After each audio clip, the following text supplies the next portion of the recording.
అబ్బో ఇక్కడ కేజీ చీరలు కొంటే అర కేజీ చీరలు ఫ్రీ అంట. మంగళ్య షాపింగ్ మాల్ కేజీల్లో సేల్, టన్నుల్లో ఆనందం. వర్షాకాలంలో రోడ్ల తవ్వకాలు జరపకూడదన్న నిబంధనలను గ్రేటర్ హైదరాబాద్ మున్సిపల్ కార్పొరేషన్ అధికారులు తిలోదకాలిచ్చారు. దాంతో వాన పడిందంటే చాలు ప్రజల్లో వణుకు పుడుతోంది.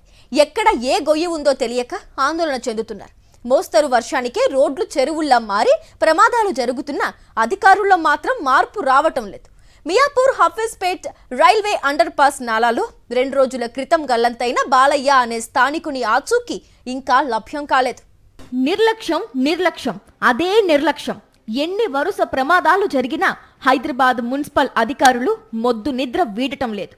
వర్షం పడిందంటే చాలు ఒక మోస్తరు వానకే హైదరాబాద్ నాలాలకు ఎవరో ఒకరు బలి కావాల్సిందే. తాజాగా Miyapur Hafeezpet railway under pass కింద ప్రమాదవశాత్తు నాలాల్లో పడిపోయి బాలయ్య అనే వృద్ధుడి ఆచూకీ గల్లంతైంది.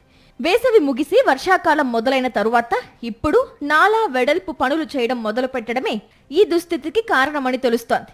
అసలు వర్షాకాలంలో సివిల్ వర్క్స్ చేయకూడదన్న నిబంధన ఉన్నా కూడా నిర్లక్ష్యంగా తవ్వకాలు జరిపి పనులు సాగదీయడంతో రోడ్లు చెరువుల్లా మారి అటుగా వెళ్తున్న వారు ప్రమాదవశాత్తు నాలాల్లో పడి మృత్యువాత పడుతున్నారు.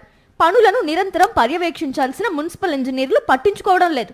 వర్షం పడినప్పుడు వరదతో ప్రజలు ఇబ్బందులు పడొద్దు, ఒక్కరి ప్రాణము పోవద్దు అని ఇప్పటికే సీఎం రేవంత్ రెడ్డి అధికారులను ఆదేశించిన మొదటి వర్షానికే ఒక వ్యక్తి గల్లంతయ్యాడు అంటే సైబరాబాద్ మున్సిపల్ అధికారుల నిర్లక్ష్యం ఏ స్థాయిలో ఉందో అర్థం చేసుకోవచ్చు.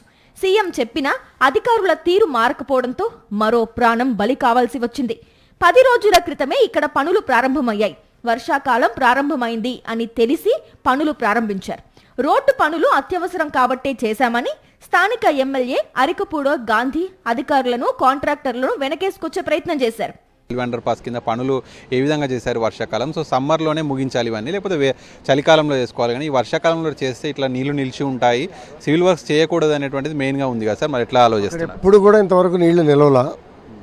హైయెస్ట్ ట్రాఫిక్ రద్దీ ఏరియా.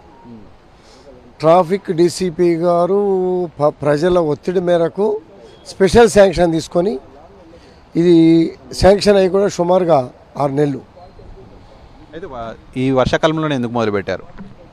వర్షాకాలం అనేది చూడలేదు. అక్కడ వర్షాకాలం ఒత్తిడి ఎప్పుడు కూడా ఉండదు. ఇది రైల్వే అండర్ బ్రిడ్జి. యాక్చువల్గా సింగిల్ వెహికల్ మూవ్ అవుతూ ఉంది. ఇక్కడ హైయెస్ట్ పాపులేషన్ ఉండటంతో 2 వెహికల్ మూవ్ అయ్యే విధంగా పనులు చేస్తూ ఉన్నాం. ఆ వాటర్కి దీనికి ఎటువంటి సంబంధం కూడా లేదు. మేము సేఫ్ సైడు కింద పైప్ లైన్, ఇంకా వాటర్ వచ్చినా కూడా బయటికి పోయే విధంగా పైప్ లైన్ వేసి లెవెల్ పెంచి 2 వే చేయటం వరకు పనులు చేస్తూ ఉన్నారు. వృద్ధుడి గల్లంతుతో ప్రజల్లో మాన్సూన్ టెన్షన్ మళ్లీ మొదలైంది. గతంలో సికింద్రాబాద్, మణికొండ, నల్లకుంట, కూకట్పల్లి తదితర ప్రాంతాల్లో మ్యాన్హోళ్లు వరద నీటి కాలువల్లో పడి పౌరులు గల్లంతైన ఘటనలు ఉన్నాయి.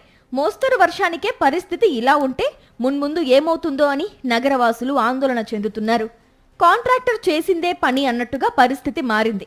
మున్సిపల్ అధికారులు మాత్రం ప్రతి పనికి కమిషన్లు తీసుకోవడంలో ముందుంటారన్న ఆరోపణలు ఉన్నాయి.